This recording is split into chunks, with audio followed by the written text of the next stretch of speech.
Major कर लेते हैं। मैं आपको दिखाता हूँ कि हम किस तरह इसके वोल्टेज की पैमाइश करेंगे और करंट की पैमाइश करते हैं। तो फ्रेंड्स, ये हमारे पास डिजिटल मल्टीमीटर है, जिसका इस्तेमाल भी पहले मैंने एक वीडियो में आपको बताया है। अगर वो आप देखना चाहें तो उसका लिंक भी डिस्क्रिप्शन में है। तो यहाँ पे हम मल्टीमीटर को सबसे पहले जो है वो डीसी एम्पेयर्स की रेंज पे कर लेते हैं, जहाँ पे 10 एम्पेयर तक पैमाइश कर सकता है डीसी। और इस पॉजिटिव पर आपको हम ये भी इस टर्मिनल में लगा देंगे जहाँ पे एम्पेयर लिखा हुआ है, 10 एम्पेयर मैक्सिमम यहाँ पे ये मेजर कर सकता है। ठीक है, अब मीटर को हमने ऑन कर लिया है और इसकी जो है रेंज हमने सेलेक्ट कर ली है।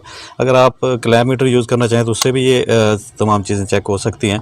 तो हम यहाँ पे इस डिजिटल मल्टीमीटर से ही चेक करेंगे। तो क्लैम्प मीटर को चेक करने के लिए मैं आपको बताता चलूँ कि तरीकाकार क्या होता है कि ये पॉजिटिव प्रभाव है सोलर पैनल की और ये नेगेटिव है। इन दोनों को आप शॉर्ट करते हैं। शॉर्ट करते हुए यहाँ पर आप क्लैम्प लगाएंगे इस तरह, तो ये आपके एम्पेयर्स बता देगा। ठीक है, अब हम इस मल्टीमीटर से चेक करना चाहते हैं। तो इसके लिए क्या आपको पता ही है, मल्टीमीटर जो है वो सीरीज़ में इस्तेमाल होता है।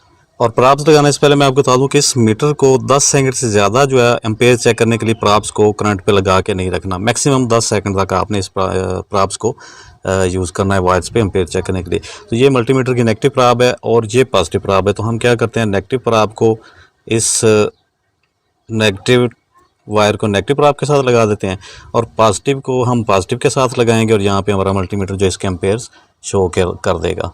तो अब यहाँ पे आप देख रहे हैं कि 5.60 एम्पेयर, तकरीबन 5.60 एम्पेयर इस वक्त ये पैनल जो है आपको दे रहा है। ठीक है, तो इससे ज़्यादा हम इसको ज़्यादा टाइम इसको नहीं लगाएंगे। तो 5.60 एम्पेयर इसकी करंट इस पैनल की इस वक्त आ रही है, जो कि ठीक है तकरीबन, क्योंकि ये पैनल्स आपको पता है कि जो इसके पीछे एम्पेयर्स लिखे होते हैं उतनी मिकदार में इसके एम्पेयर्स होते नहीं हैं। मैं पहले भी आपको एक दफ़ा बता चुका हूँ।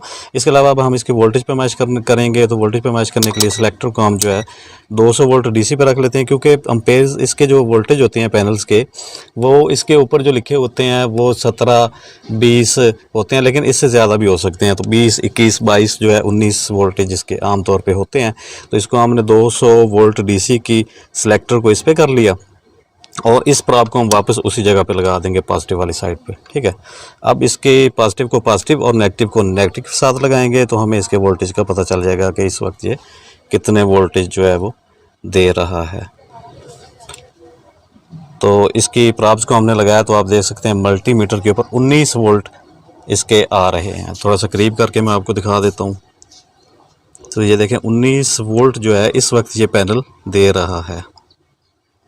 ये 19 वोल्ट इस वक्त हमें मिल रहे हैं इस पैनल से। दोनों वायर्स को मैंने पकड़ के रखा हुआ है।